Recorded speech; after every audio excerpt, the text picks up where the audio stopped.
Adab yang keenam ketika solat Jumaat,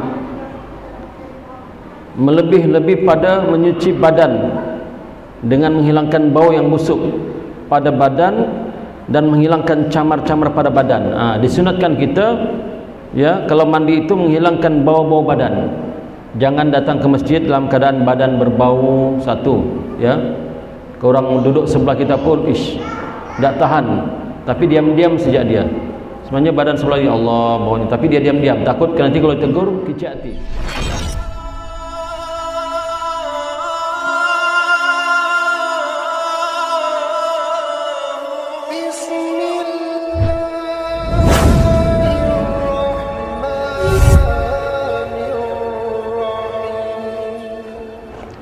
Assalamualaikum warahmatullahi wabarakatuh.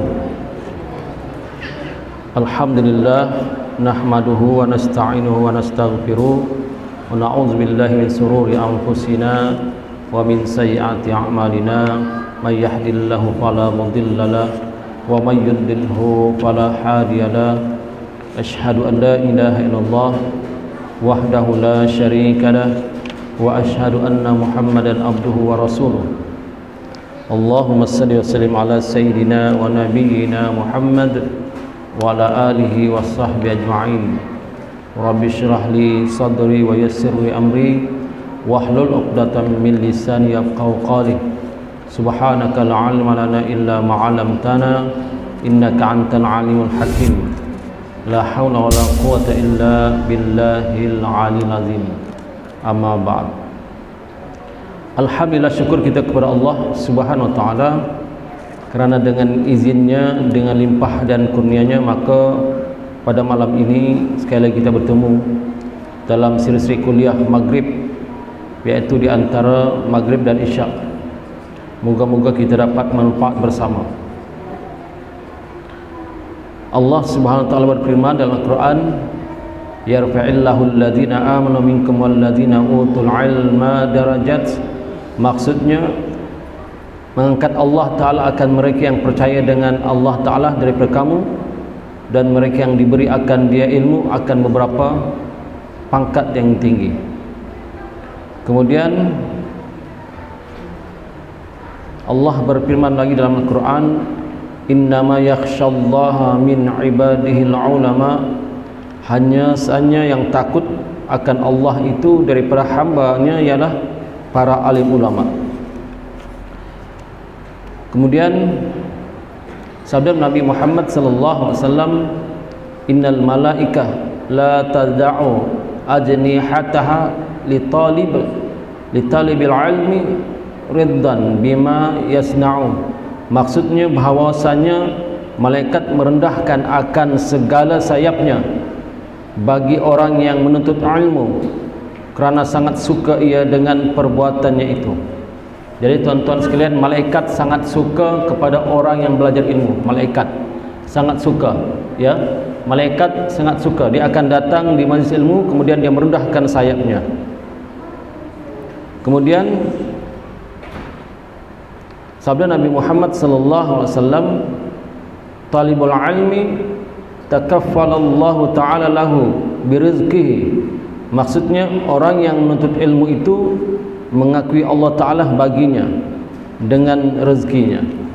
Jadi pada malam ini insyaAllah kita akan buat tajuk yang sesuai ya dengan kita. Mudah-mudahan kita dapat ilmu tentang ini, yaitu malam ini kita masuk faslun fi adabil Jum'ah. Ini suatu pasal pada menyatakan adab Jumaat ya. Suatu pasal ataupun suatu bab menyatakan adab ketika salat Jumaat.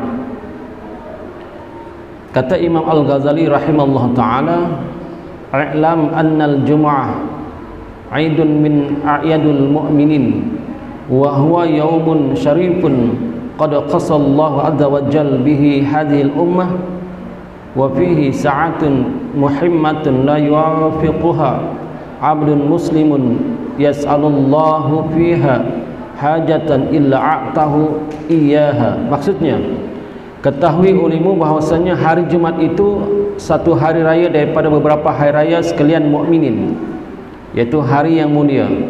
Sesungguhnya menentukan Allah Azza wa Jalla dengan dia akan umat ini, yakni akan umat Nabi Muhammad sallallahu alaihi wasallam, dan di dalamnya itu saat yang mustajab yang tiada membetuli akan dia oleh hamba yang muslim yang minta doa akan Allah Ta'ala di dalamnya akan suatu hajat, melainkan memberi ia akan dia akan hajatnya itu.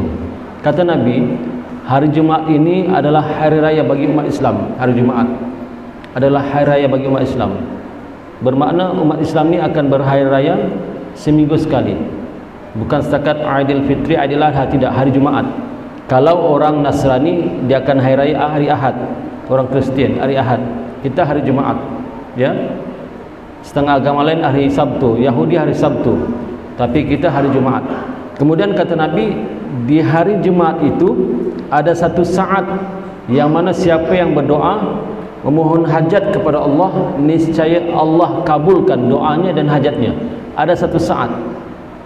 Kata setengah ulama, kadang-kadang doa mustajab itu adalah selepas khatib turun dari mimbar. Ada lagi riwayat mengatakan ketika khatib ingin naik mimbar, dan ada mengatakan ketika selepas asar dan selepas maghrib. Artinya doa-doa mustajab hari Jumaat itu tidak sama tempatnya, saatnya, ketikanya tidak sama. Seperti mana malam Al-Qadar tidak sama bila ke malam Al-Qadar itu datang, iaitu Lailatul Qadar itu bila, apakah malam ganjil 21, malam ganjil 23, malam ganjil 27 dan sebagainya, tidak sama. Begitu juga hari Jumaat ini ada satu masa yang kalau kita berdoa pada masa itu Allah makbulkan apa saja doa kita. Ini hadis Nabi. Kemudian bermula hari Jumaat itu, bermula adab hari Jumaat itu 20 perkara. Adab hari Jumaat 20 perkara, ya.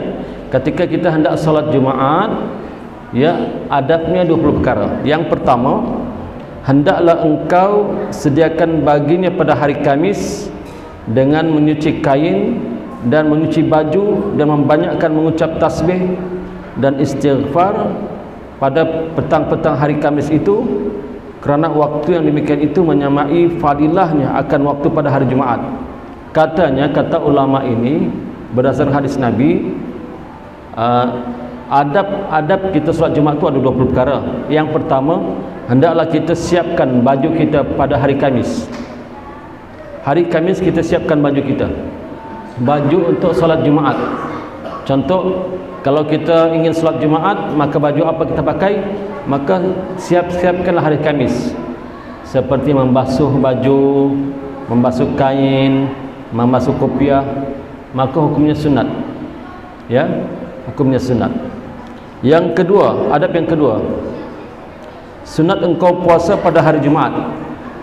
Sunat engkau puasa pada hari Jumaat itu, tetapi hendaklah engkau sertakan dengan puasa hari Sabtu dan hari Kamis, kerana makruh puasa pada hari Jumaat sahaja dengan tiada disertakan dengan hari Sabtu dan hari Kamis. Sunat kita berpuasa hari Jumaat, tapi syaratnya, tuan-tuan, hendaklah kita iringi dengan puasa hari Kamis dan hari Sabtu. Makruh kita puasa hari Jumaat saja, tidak boleh. Mesti diiringi dengan hari Kamis dulu kita puasa sunat, kemudian hari Jumaat kita puasa sunat, dan hari Sabtu kita puasa sunat. Kalau kita puasa sunat semata-mata hari Jumaat, makruh, kata para alim ulama, kerana hari Jumaat adalah hari raya umat Islam, ya. Adab yang ketiga, apabila terbit fajar, maka sunat mandi, kerana waktu mandi Jumaat itu daripada terbit fajar hingga mengerjakan sembahyang Jumaat. Artinya ketika kita hendak salat Jumaat, sunat kita mandi Jumaat. Niat sunat mandi Jumaat, sunat, ya. Memang kita mungkin selama ini mandi juga, kan? Kita pergi ke masjid sembahyang Jumaat memang mandi, tetapi pasang niat mandi sunat Jumaat supaya dapat pahala sunat Jumaat, ya. Jadi dia kata sunat kita mandi Jumaat itu sejak terbit matahari di hari Jumaat, ya. Terbit matahari di hari Jumaat itu kita sunat. Tetapi yang lebih baik, kata para alim ulama, kita mandi sunat Jumaat ketika hendak-hendak pergi ke masjid, kerana kemungkinan ketika itu kita berpeluh, bekerja ke sana kemari, berpeluh badan. Jadi yang paling afdal mandi adalah dekat-dekat kita hendak pergi salat Jumaat. Adab yang keempat, sunat menghias dirinya dengan memakai pakaian putih. Maka kalau kita hendak pergi salat Jumaat, maka kita disunatkan memakai baju putih. Baju putih, kain putih, sunat. Ya, disunatkan oleh agama kita. Disunatkan kita kalau kita hendak salat Jumaat memakai baju putih. Kalau hari raya pula, bezanya salat hari raya dengan salat fardu Jumaat. Kalau hari raya kita disunatkan memakai baju yang baru, tak kiralah apapun warna, tak kisahlah warna apapun, yang penting baju baru disunatkan. Tetapi kalau hari Jumaat disunatkan kita pakai baju putih. Tak kiralah baju putih itu baju baru kah, baju lama kah, yang penting putih. Ya, disunatkan kita memakai baju putih. Kerana sabda Nabi Muhammad sallallahu alaihi wasallam, maknanya syurga itu putih. Kata Nabi, syurga itu sangat putih dan Allah sangat sayang kepada warna putih ini. Allah sangat kasih kepada putih ini, warna-warna putih ini. Ya, sebab itu kita disunatkan ketika salat Jumaat pakai baju putih. Tapi kalau tidak ada baju putih, baju lain pun boleh, tapi tidak dapat pahala sunat. Ya. Kemudian yang kelima, sunat memakai bau-bauan yang terlebih harum seperti minyak kasturi dan sebagainya. Sunat. Ya, sunat kita memakai bau-bauan yang harum, minyak-minyak yang harum seperti minyak atar dan sebagainya. Tetapi makruh memakai zabat. Zabat ini minyak wangi wanita, makruh kita pakai. Minyak wangi perempuan, ya. Makruh kita pakai. Bahkan setengah mazhab seperti Imam Ahmad bin Hanbal mengatakan haram memakai minyak wangi zabat kerana ia mengandungi najis. Ada persoalan di kalangan masyarakat itu tentang apakah hukum minyak wangi yang sejuk itu, yang dikatakan kalau kita dia sejukkan sebab dalamnya ada alkohol. Apakah hukumnya? Apakah perkara itu sah di bawah salat atau tidak? Ulama menghuraikan, dikatakan bahawa sesungguhnya yang haram kita bawa jadikan minyak wangi itu adalah yang mengandungi alkohol yang memabukkan. Mengandungi alkohol yang memabukkan. Tetapi dia kata minyak wangi yang dalam tu dikatakan alkohol, sebenarnya alkohol itu tidak memabukkan.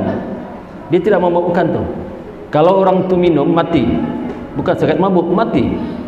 Kalau dia minum minyak wangi yang perfume yang sejuk macam ais tu kan, yang dalamnya seperti ada mentol itu, kalau dia minum mati.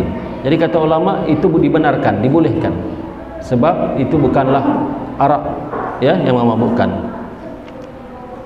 Yang keenam, adab yang keenam ketika solat Jumaat,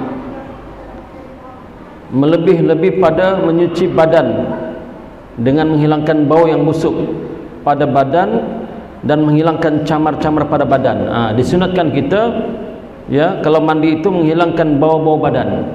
Jangan datang ke masjid dalam keadaan badan berbau. Satu, ya, orang duduk sebelah kita pun tak tahan, tapi diam-diam sejak dia sebenarnya badan sebelah, ya Allah baunya, tapi dia diam-diam, takut nanti kalau tegur kicik hati, ataupun mulutnya busuk, mulut busuk kan. Kadang-kadang kita pernah sembayangkan sebelah kita mulutnya, ya Allah, bernapas kita pun susah. Contoh. Jadi dikata sunat kita mandi membersihkan bau-bau yang melekat pada badan dan yang cemar-cemar, dan juga sunat mencukur bulu ari-ari. Tahu bulu ari-ari, ya? Tahu kan? Siapa tidak tahu? Sunat mencukur bulu ari-ari bermakna kita solat Jumaat berapa kali sebulan? Seminggu sekali kita solat Jumaat. Bermakna kalau sudah panjang rumput-rumput itu, maka sunat dipotong. Jangan sampai, kata ulama, sampai bersarang, harimau pun ada di situ kan, setengah tu macam-macam binatang di situ merayap-rayap. Jadi sunat kita cukur bulu ari-ari, sunat sebenarnya. Jangan biarkan dia menjalar, ya. sampai tumbuh-tumbuh di situ macam-macam. Sunat. Dan juga sunat kita mengandam misai. Maknanya misai bukan dicukur tapi diandam. Jangan pula misai itu sampai jatuh ke bibir kan. Kadang-kadang ada kita nampak kan misalnya panjang sampai jatuh ke kumisnya tu, kumis sampai jatuh ke bibirnya ni. Kalau makan pun kita nampak, ya Allah, tidak bersih orang tu kan. Misalnya sampai ke menutup bibir, makannya pun tatu lain. Jadi sunat dipotong itu sebenarnya. Jadi kalau sudah panjang, sunat kita potong setiap hari Jumaat. Anyam, bukan cukur terus, anyam dia, anyam cantik-cantik. Kemaskan dia, ya. Sunat. Dan juga sunat memotong kuku. Setiap hari Jumaat sunat memotong kuku. Kuku tangan dan kuku kaki. Kenapa tuan-tuan? Kerana kalau kuku kita panjang, bukan setakat hari Jumaat lah, hari-hari lain pun ketika kita solat, nanti ketika hendak ambil wuduk, air tidak masuk. Sebab tempat tu kena diratakan air. Kalau kuku tangan mungkin senang lah, tapi kalau kuku kaki yang panjang, macam mana masuk air ketika berwuduk? Sedangkan di antara syarat wuduk meratakan air di tempat anggota yang wuduk, yang wajib-wajib itu.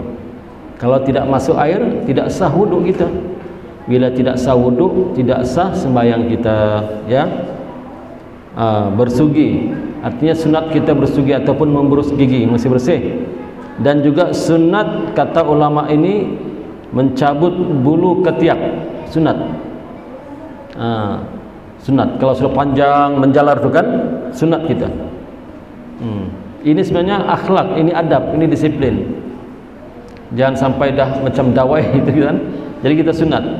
Kata ulama, ini kata ulama lah, dia kata kalau kita cukur itu memudaratkan. Kadang-kadang cukur kan dia macam menyebabkan luka ke ataupun berkudis ke, gatal ke, maka sunat kita cabut saja, tarik.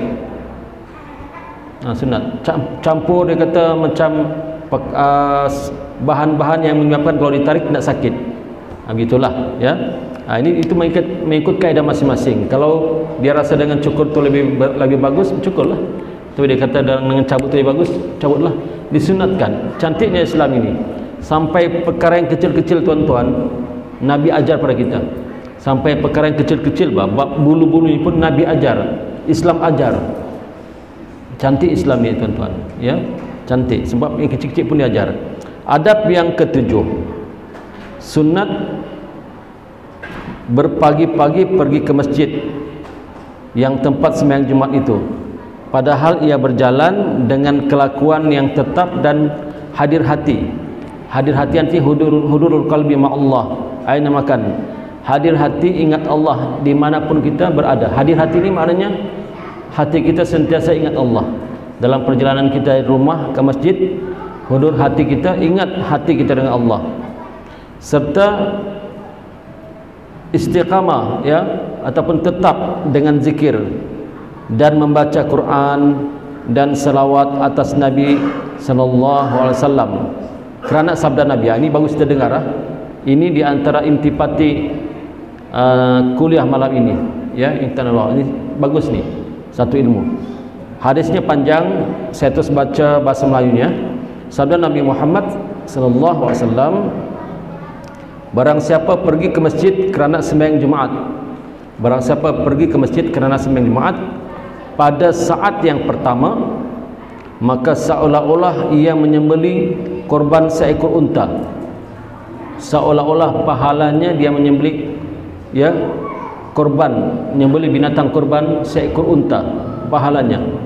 Dan barang siapa yang pada saat yang kedua pergi ke masjid hari Jumaat, maka seolah-olah menyembelih korban seekor lembu, ya.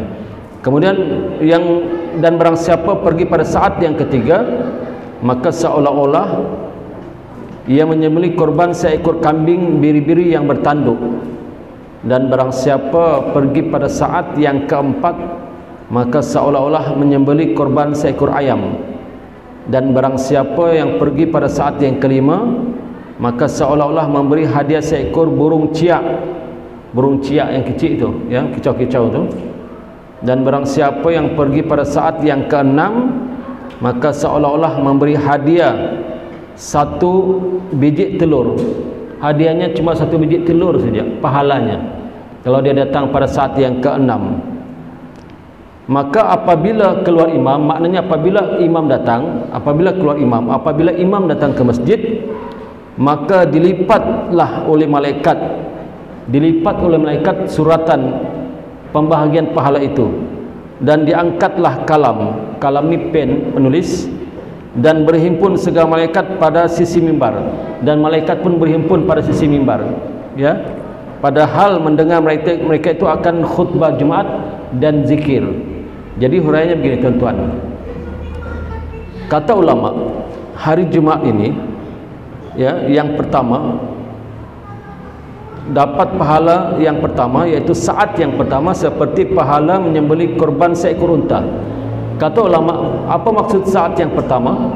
Maknanya ada dua pendapat ulama. Satu, dia katakan berpagi-pagi. Contohlah, dia datang pada 8 pagi.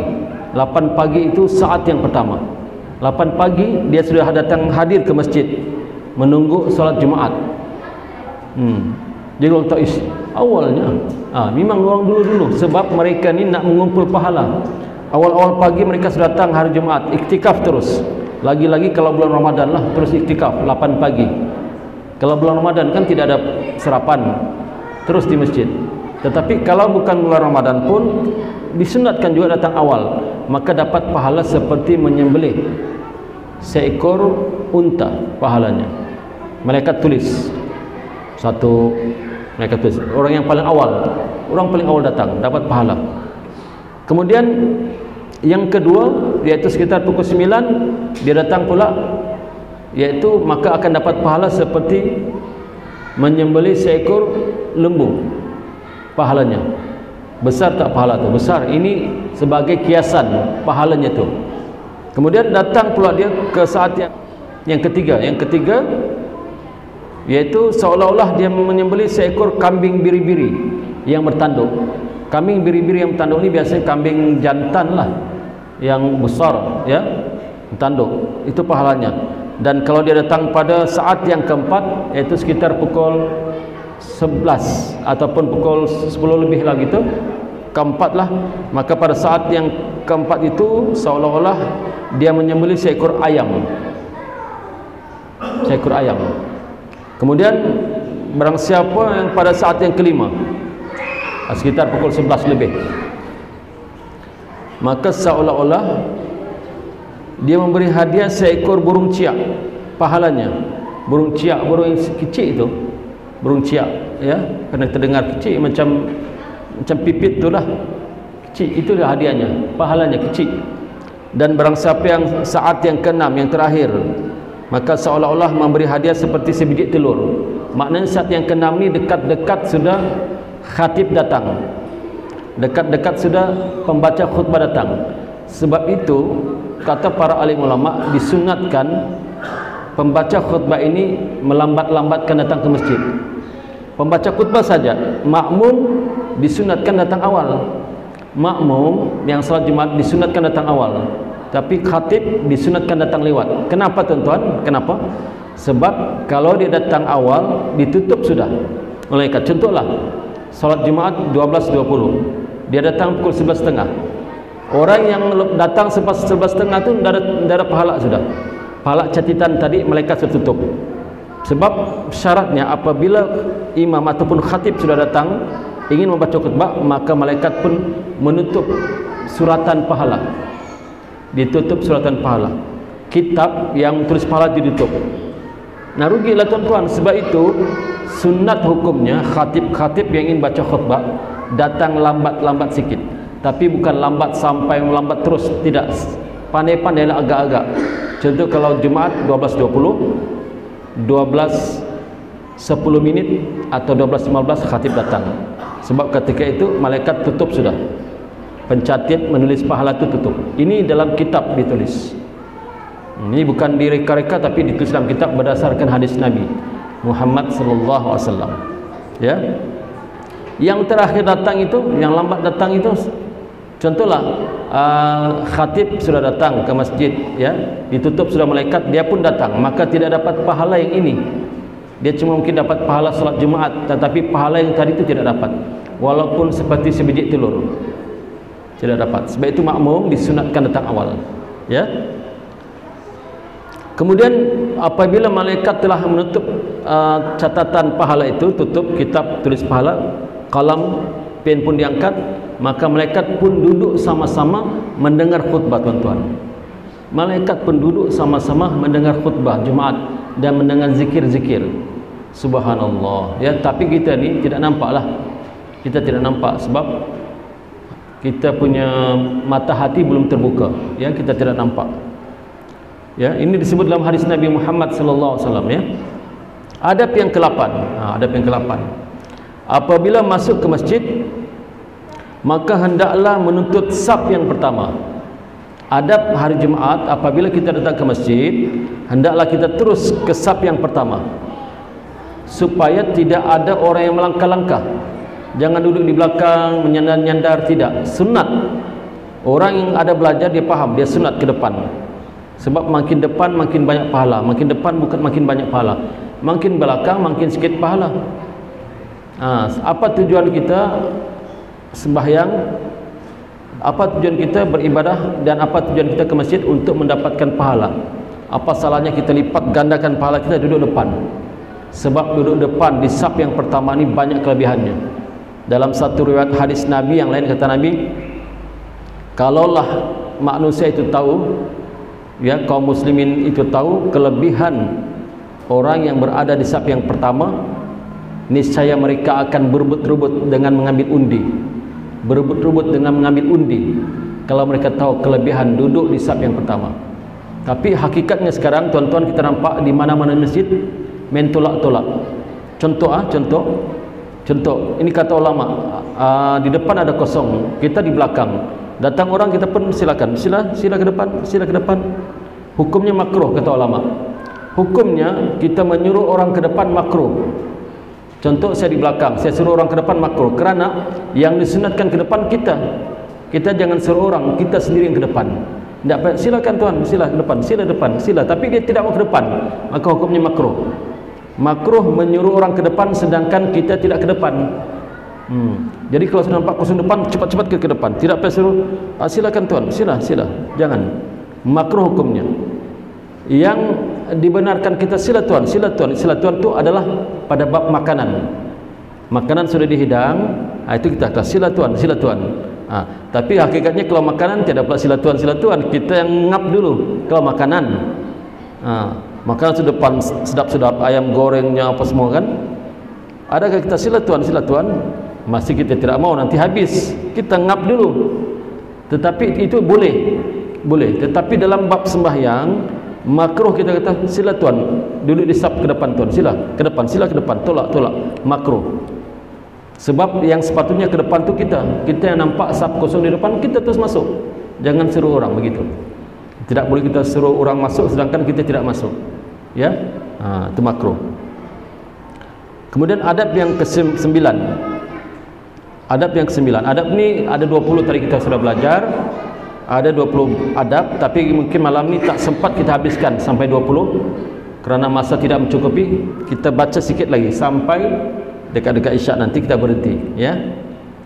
Adab yang ke-9, jangan ia melangkah akan bahu orang pada ketika masuk ke masjid itu. Jangan melangkah. Sebab itu contoh, orang yang biasa sampai ke awal ke masjid, tapi dia tidak duduk di depan, dia duduk di belakang, menyandar-nyandar, relax di belakang kan, ke belakang. Jadi orang yang baru sampai terpaksa melangkah bahunya ke depan, terpaksa melangkah bahu orang. Kan orang duduk-duduk kan, terpaksa dilangkah bahu. Kenapa? Kerana orang itu tidak mau ke depan, jadi orang yang baru sampai ingin ke depan, dilangkah bahu. Ada sebut dalam hadis Nabi Muhammad sallallahu alaihi wasallam, di antara mata sa'ah, di antara tanda-tanda kiamat, kata Nabi, di antara tanda-tanda kiamat ialah orang datang ke masjid melangkah bahu-bahu saudaranya. Tanda kiamat. Orang datang ke masjid, ingin sembahyang ke masjid, melangkah bahu-bahu kawan-kawannya, saudara-saudaranya. Sebab saudara-saudaranya tidak mau ke depan, duduk di tengah-tengah saf ataupun duduk di belakang. Jadi orang yang baru sampai di belakang ni, dia nak ke depan payah, terpaksa dia langkah bahu-bahu kawan. Kawan kan semua khusyuk, tunduk begini kan, kalau Jumaat kan tunduk. Jadi kita ingat dia tunduk tu tunduk apa? Rupanya tunduk mengantuk. Tunduk mengantuk. Kalau ditunduk tu faham, dia apa? Ini tunduk mengantuk. Hari Jumat tuan-tuan, di antara rukun Jumaat adalah kita mendengar khatib membaca khutbah. Khatib baca khutbah tu kena dengar. Tidak boleh tidur. Kalau kita tidur, Jumaat kita tak sempurna. Solat Jumaat tak sempurna. Kena dengar khatib membaca khutbah. Itu syaratnya. Syarat Jumaat ini makmum kena dengar khatib membaca khutbah. Sebab itu tidak dibenarkan berbisik-bisik ketika Jumaat. Contoh, kawan kita sebelah bermain, kita tak kata, jangan main, tidak boleh, makruh. Caranya bagi isyarat saja, isyarat tanpa suara. Bagi isyarat tanpa suara, itu pun sebenarnya tak bagus. Jadi hari Jumaat itu sebab itu memang Jumaat ni kata, kalau kita baca kitab ni betul-betul memang pesta ibadah jugalah. Kita tidak boleh mengharap ibadah bulan Ramadan saja. Ramadan kita tingkatkan amal, Ramadan kita rajin baca Quran, Ramadan kita rajin sembahyang. Tidak, hari Jumaat dan hari-hari yang lain pun tanda kita sebagai orang mukmin, dia beribadah bukan setakat bulan Ramadan, tapi hari Jumaat dan hari-hari lain sepanjang tahun dia beribadah. Itu tanda orang mukmin. Begitu ya. Adab yang ke-10. Jangan ia lalu pada hadapan orang yang sembahyang. Jangan lalu di hadapan orang yang sembahyang. Kadang-kadang di depan kita ada orang sembahyang, kita lalu saja begini. Mungkin yang dewasa ni alhamdulillah faham. Tapi kadang-kadang ada yang kanak-kanak tu, orang lalu sembahyang, dia lalu saja depan dia. Tidak boleh. Kemudian orang yang sembahyang itu pula hendaklah letak sesuatu sebagai pagar ataupun pemberitahuan bahawa dia ni tengah sembahyang. Jadi orang yang lalu pun walaupun lalu depannya tidak mengapa. Ya, tidak mengapa. Ada hadisnya.